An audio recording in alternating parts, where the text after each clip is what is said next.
안녕하세요. 이재일입니다. 일러스트 강좌를 시작하도록 하겠습니다.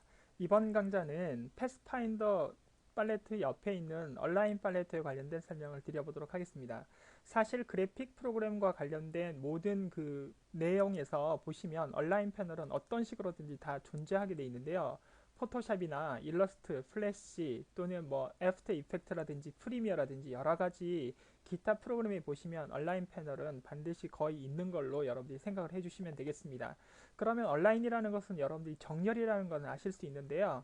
그와 관련된 설명은 여러분들이 어렴풋이라든지 또는 뭐 개념적으로 어느 정도 이해를 하시고 있는 것이 대부분인 것 같아서 제가 간략하게 한 강좌를 통해서 설명을 드려보도록 하겠습니다. 자, 그러면 일러스트에서 얼라인 패널을 어떻게 활용할 수 있는지 설명을 드려보도록 하겠습니다.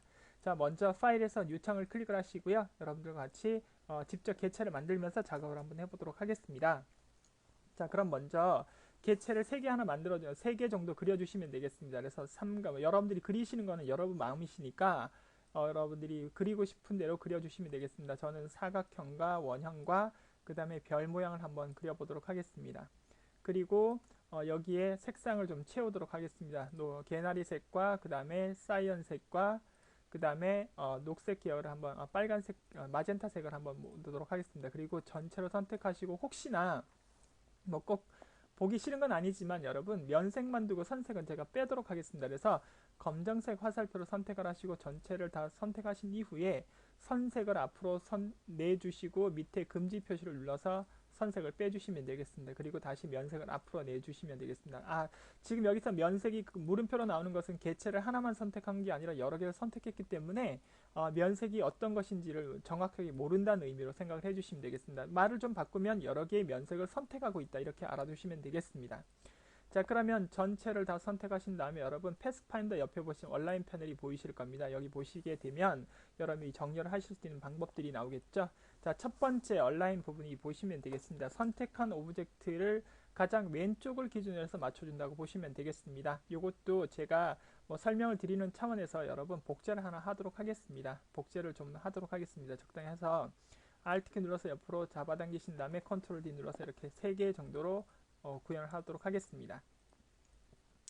하나 가지고 설명을 하니까 여러분들이 잘 이해를 잘 못하시는 것 같아서 이렇게 한 다음에 자, 요 3개만 선택을 하시기 바랍니다. 검정색 선택하시고 자, 왼쪽 정렬 눌러보도록 하겠습니다. 왼쪽을 눌렀을 때 그 다음에 중간에 있는 또 3개의 개체를 선택하시고 그 다음에 선택한 오브젝트를 세로 중앙으로 정렬하는 방법 그 다음에 마찬가지입니다. 마지막에 있는 걸 선택하시고 난 다음에 클릭을 해주시면 선택한 오브젝트를 가장 오른쪽 면을 기준으로 해서 정렬하는 값이 되겠죠. 이렇게 정렬이 되는 값이라고 보시면 되겠습니다. 그래서 정렬하는 내용 형태는 같지만 왼쪽이냐 오른쪽이냐 따라 좀 다르죠. 여러분들 이렇게 보시게 되면 약간 이 면을 기준으로 그 다음에 가운데를 기준으로 그 다음에 오른쪽 면을 기준으로 해서 살짝 약간 좀 모양이 조금 다른 것을 보실 수가 있겠죠. 그쵸? 이렇게 여러분들이 잘 기억을 하시면 되지 않을까 싶습니다. 형태로. 자, 그럼 이번에는 다시 옆으로 이동을 하도록 하겠습니다. 이번에는 또 다른 개체를 한번 그려볼까요? 이번에는 가로 방향으로 한번 그려보도록 하겠습니다. 원형을 하나 그려주시고 뭐 크기는 상관이 없습니다. 여러분이 인위적으로 맞추셔도 되니까요. 그런 다음에 저는 이번에는 육각형을 하나 그려보도록 하겠습니다. 그리고 색상은 인위적으로 여러분들이 좀 바꿔주시면 좋겠습니다. 하나의 색보다는 여러 가지 색이 있는 것이 훨씬 더 눈에 잘 보이실 테니까요. 자, 그런 다음에 마찬가지 정렬을 한번 해보도록 하겠습니다. 이렇게 약간 대각 방향으로 마찬가지 구현을 하도록 하겠습니다. 이렇게요. 다음에 Alt키를 눌러서 옆으로 좀 빼서 Ctrl D를 한번 눌러서 이렇게 조정을 해서 구현을 하도록 하겠습니다. 화면이 좀 안 보이는데요. 저는 조금만 좀 줄여보도록 하겠습니다. 자, Ctrl 키를 누르고 마이너스 키를 누르게 되면은 이렇게 화면이 줄어지는 걸 여러분들이 확인하실 수가 있겠죠.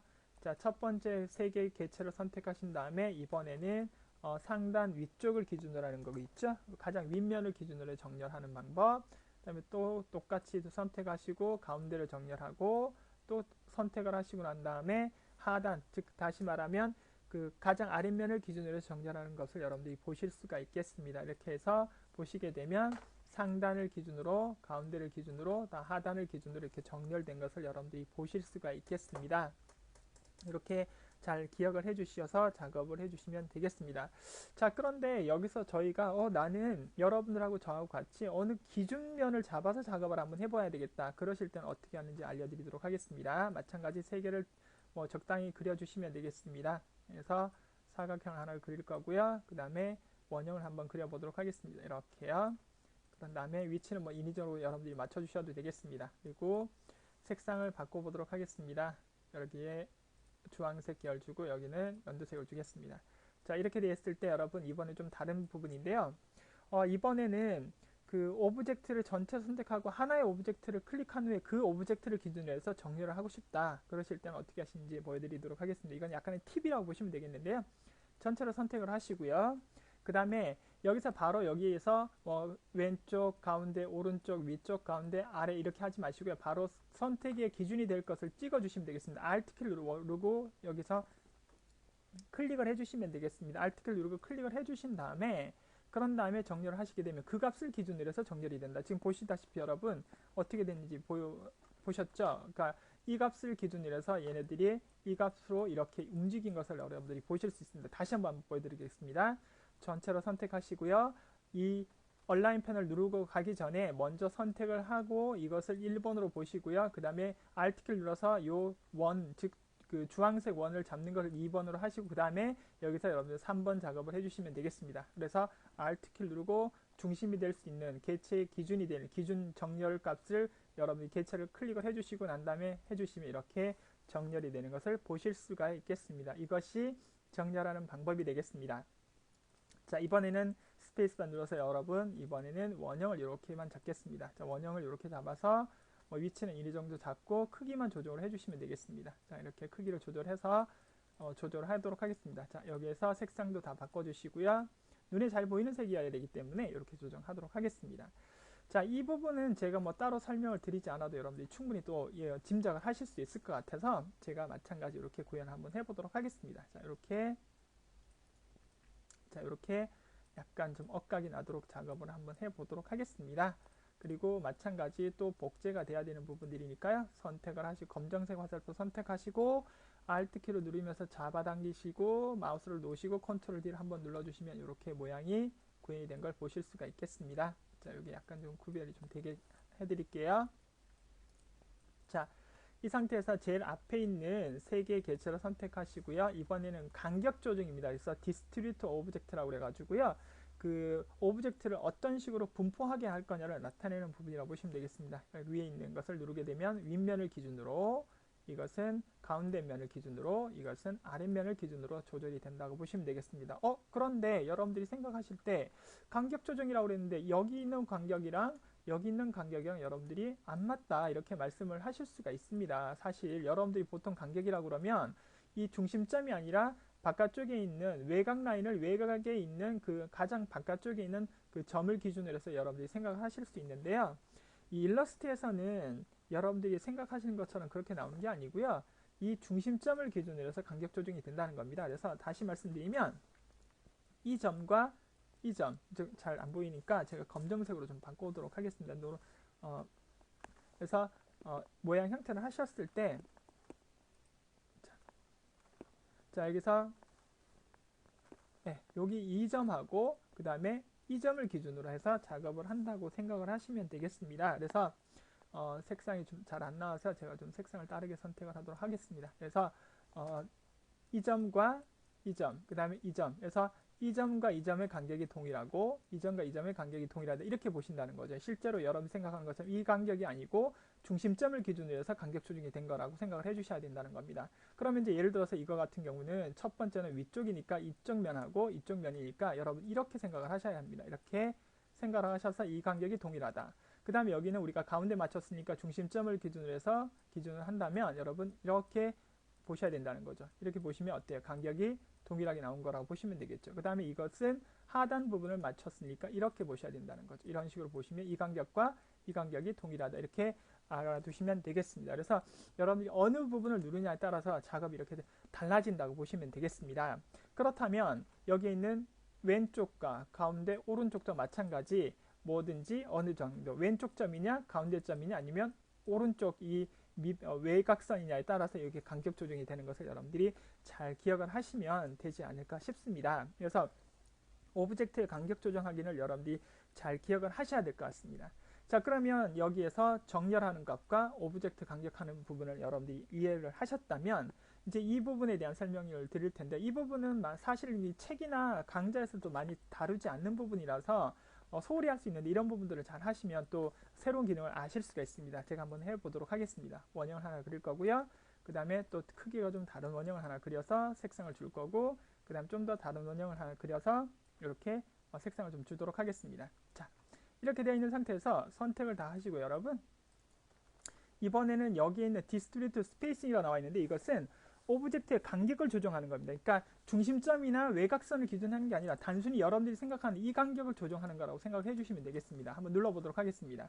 그러면 약간 좀 제가 좀 조정을 할까요? 이렇게 해서 눌러보시면 여러분, 이제 여러분들이 생각하는 그 간격 조정이 이게 항상 동일하게 나왔다. 이 간격이 동일하게 나온다. 이렇게 알아두시면 되겠습니다. 그렇다면 여기서 복제를 하나 해서 제가 이렇게 움직였다. 그러면 이번에는 어떻게 이 세로 간격을 조정하실 수가 있겠죠? 클릭을 한번 해보세요. 그러면 디스트리뷰트 스페이싱을 눌러서 호리젠탈 디스트리뷰트 스페이싱을 딱 클릭을 하게 되면 여러분, 요거는 요 면과 요 면, 그 다음에 이 면과 이 면의 간격이 항상 이렇게 동일하다. 이렇게 보시면 되겠습니다. 상단에 있는 요 면하고 좀 다르죠? 형태가. 그래서 이렇게 잘 기억을 해 주시면 되겠습니다. 그래서 그 누르면 오브젝트의 간격을 수직과 수평 방향으로 균일하게 조절할 수 있는 그런 특징들을 가지고 있다. 이렇게 알아두시면 되겠습니다.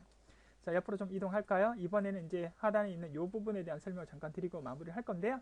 저랑 사각형을 이렇게 무작위로 좀 그리시죠? 이렇게 이렇게 그리셔도 되고, 이렇게 해서 이렇게 좀 그려볼까요? 그리고 색상은 여러분들이 인위적으로 좀 바꿔주시면 되겠습니다. 시간이 좀 많이 없다 보니까 제가 항상 설명을 드리다 보면은 좀 이렇게 시간이 많이 좀 부족한 부분이 사실입니다만, 일단 한번 끝까지 한번 나가보도록 하겠습니다.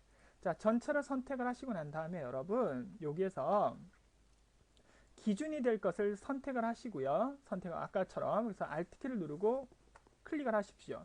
그런 다음에 여기에서 여러분, 여기서 수치를 주시면 되겠습니다. 그래서 수치를 여러분, 만약에 20픽셀이다 엔터를 치시고, 엔터를 치신 다음에 여러분 여기에 있는 세로 간격을 클릭을 한번 해보시게 되면 이렇게 요 간격이 20픽셀씩 이렇게 간격 조정이 된 거라고 보시면 되겠습니다. 그래서 수치를 입력해서 간격을 조절하는 방법이라고 보시면 되겠습니다. 누구를 기준으로 해서 여기에 있는 이 그 주황색의 사각형을 기준으로 해서 여기에서 20픽셀만큼 이렇게 간격 조정을 한 거라고 보시면 되겠습니다. 좀 더 다르게 좀 설명을 좀 드려볼까요? 그러면 이번에는 좀 다르게 하겠습니다. 좀 이렇게 해서 이번엔 좀 간격을 좀 띄우도록 하겠습니다. 자, 이 상태에서 전체로 선택을 하시고요. 그 다음에 기준이 될 것을 잡도록 하겠습니다. 이번엔 기준을 얘를 잡도록 하겠습니다. Alt키를 누르고 원클릭. 그런 다음에 여기에서 수치를 여러분 직접 쓰시면 되는데, 어떤 분들은 센티미터, 어떤 분들은 픽셀인데 이건 상관이 하지 마십시오. 이건 50픽셀 하겠습니다. px 직접 쓰셔도 되고요. 그런 다음에 엔터 치시고, 그 다음에 여기에서 호리젠탈 디스트리뷰트 스페이스를 딱 클릭을 하시게 되면 이렇게 이만큼 여기가 50픽셀만큼 이렇게 갈라지는 부분을 보실 수가 있겠습니다. 이것은 센티미터를 하셔도 되고 나중에 수치 바꿔서 작업을 하셔도 되겠습니다. 이것이 그 수치를 입력해서 간격 조정하는 방법이 되겠고요. 그 다음에 팁을 하나 좀 더 알려드리면 시간이 좀 없긴 한데 일단 끝까지 한번 가보도록 하겠습니다. 자, 이렇게 제가 조정을 한번 해봤는데요. 여기서 이렇게 조정을 하겠습니다. 자, 이 상태에서 여러분 여기 있는 그 아트보드라는 이 부분이 있는데요. 여러분 요거를 한번 보여드리도록 할게요. 자, 여기서 이건 새 창으로 가서 설명을 드려보도록 하겠습니다.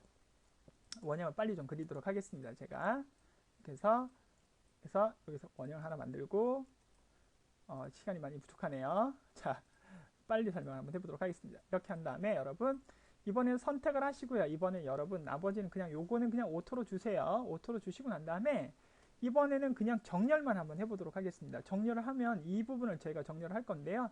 자, 이거를 눌러보도록 하겠습니다. 자, 눌렀을 때 또는 오른쪽 눌렀을 때 한번 눌러보도록 하겠습니다. 눌렀을 때 자기끼리 정렬이 되는 거죠. 형태가 이건 그냥 가만뒀을 때. 그런데 이번에는 여러분 컨트롤 Z 키 누르고 그 다음에 전체 선택한 다음에 이번에는 아트보드에서 요거 부분을 눌러주세요.